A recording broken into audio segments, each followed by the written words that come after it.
Hello guys, hello Libra, welcome dito sa aking channel, Kapalaran 888. Welcome.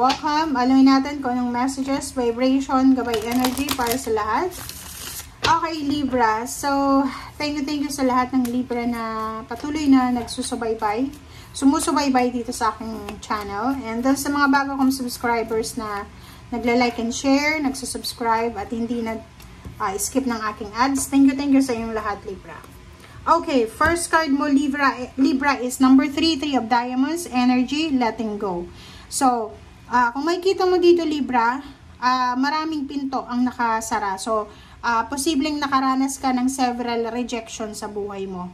Yung parang, kasi makikita mo dito dogs, 'di ba? Dog siya. So, posibleng relationship, even parang partnership with your employer, with the company na pinagtatrabuhan mo. So, meron sa inyo ng mga Libra na ilang beses kayong na-reject or ilang beses kayong trinidor sa trabaho, sa negosyo.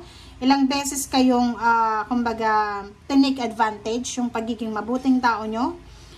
Meron na ginamit kayo ng company, ginamit ng employer. Ilang beses kayong nakapasok sa isang employer na abusive or anything. So, dito sinasabi ng baraha na ang iba sa inyo Libra, sa sobrang kapaitan nyo, nahihirapan kayo na makahanap talaga ng loyal friend or loyalty, parang ganun. So, hindi lahat ng nakikilala mo, nakakasama mo is loyal sa'yo. Yung iba talaga, tinitake advantage yung kabaitan mo, yung pagiging modest mo. Okay? But, sinasabi ng baraha sa'yo dito na may mga pinto, may mga rejection, may mga pinto na isinarado para sa'yo. But, sinasabi ng baraha na may mga unexpected din na doors and windows, opportunities and possibilities ang posibleng magbubukas para sa'yo. Okay, thank you.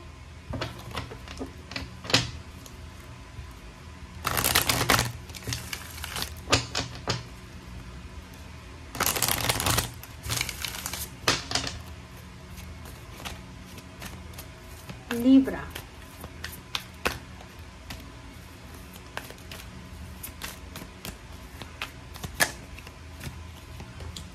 Okay, throat chakra. Okay, Libra. Doon sa mga Libra na maraming tao yung tinitake advantage yung kabaitan mo, sinasabi ng baraha sa'yo na kailangan mong i-voice out din yung mga nararamdaman mo. Like for example, kung nakikita mo yung taong ito na tinitake advantage yung pagiging mabuti mong tao, sabihan mo na kailangan na balanse, ganyan, ganito. So, throat chakra, sinasabi ng baraha sa'yo dito na kung may sasabihin ka, sabihin mo. Kung may nararamdaman ka, yung feelings and emotion mo, ay i-honor mo din. Okay? Huwag masyadong mabait, huwag masyadong papaabuso. Kasi pag nakikita ng mga tao na mabait ka, aabusuhin ka talaga.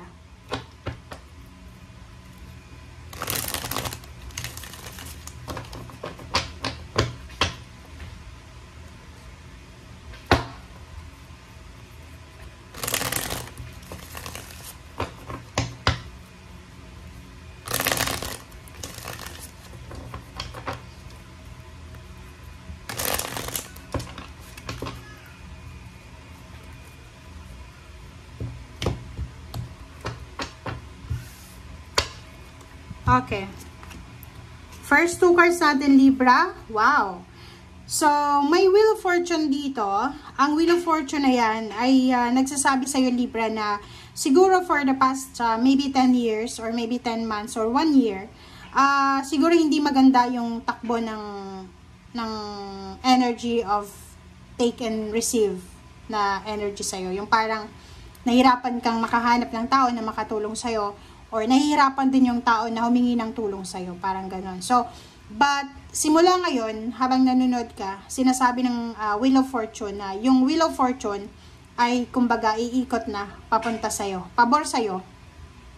And ibig sabihin yan, meron ditong mga Libra na may pagkakataon na kayo na mabalanse yung financial nyo. May mga tao na dyan na pwedeng mahinga ng tulong, or may mga tao dyan na pwedeng mag-share ng resources nila sa'yo, or ikaw din, may mga extra income, extra money, extra resources ka na pwede mong itulong sa mga tao. Okay. Okay, so dito din, dalawang pages to. Page of Cups and Page of Pentacles. So, sinasabi ng dalawang barahang to na in the near future, if you are Libra na single na Libra, sinasabi ng barahan na posibleng may manliligaw sa'yo. At yung manliligaw mo na to, lalo kung babae ka, or lalaki ka, yung nagugustuhan mo or nagkakagusto sa'yo, lalaki or babae, or anumang gender, no? Sinasabi ng barahan sa'yo dito na yung darating na love life sa'yo, hindi lang love life ito, may bonus pa. Ano yung bonus? Financially stable yung taong ito. Okay? So, sinasabi ng barahan sa'yo dito na congratulations, kasi parang ano siya, isang tao lang, siya yung parang wini-wish ng mga tao sa paligid mo na may tsura, mabait na tao, mahal na mahal ka, mayaman pa. Parang ganun.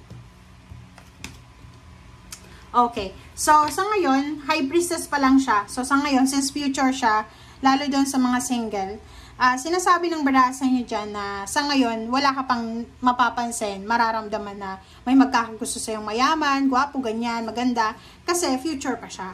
So, sinasabi ng baraha mo dito, Libra, na yung High Priestess is kailangan natin makinig sa intuition natin, kailangan natin na intindihin kung ano yung nangyayari sa kasalukuyan, and wag na wag tayong may stress, madidepress, or wag tayong masyadong mag-iisip ng mga bagay-bagay na hindi makakatulong sa atin sa ngayon. Okay. Dito din, sinasabi ng baraha sa'yo na merong relationship na magbo-blossom and mauuwi sa kasal or mauuwi sa pagsasama. Meron ding offer of relationship from international. So, pwedeng kung single ka, pwedeng may magkakagusto sa yung apam or afam, or pwedeng may mga iba na nasa ibang bansa na magkakagusto sa iyo. Nakikita din natin dito na may posibleng kasal na mangyayari. May hinihintay ka eh. Sobrang tagal mo na tong hinihintay. And sinasabi ng barahan na to na posibleng mangyari na yung matagal mong hinihintay. And yung iba sa inyo dyan, parang marirealize nyo na kung hindi ko ito tinuloy, siguro, manghihinayang ako. Parang gano'n. Okay. Okay, so dito naman sa Ten of Pentacles, sinasabi ng baraha sa'yo, Libra, na may incoming lump sum of money. Hindi ko alam kung saan to galing, pero tingnan natin. Ano ba yung sunod? Mabilis siya. Mabilis na parating na pera na pwedeng magdala sa'yo ng celebration and happiness. Okay? So, yun. So, ito yung energy mo ha, Libra. So, yung energy nyo, sinasabi na isang napakabilis na pera, financial lump sum. Pwedeng manalo sa loto, manalo sa kung ano man na palahok, patimpalak, na may involved na money. May celebration, mayroong source of happiness dito. Money yung source of happiness, or posibleng yun, mga winnings to. And masasaya na occasion. So, nakikita mo yung celebration, yung kaligayahan, kasayahan, or kung ano man to. Okay? Thank you guys. Bye!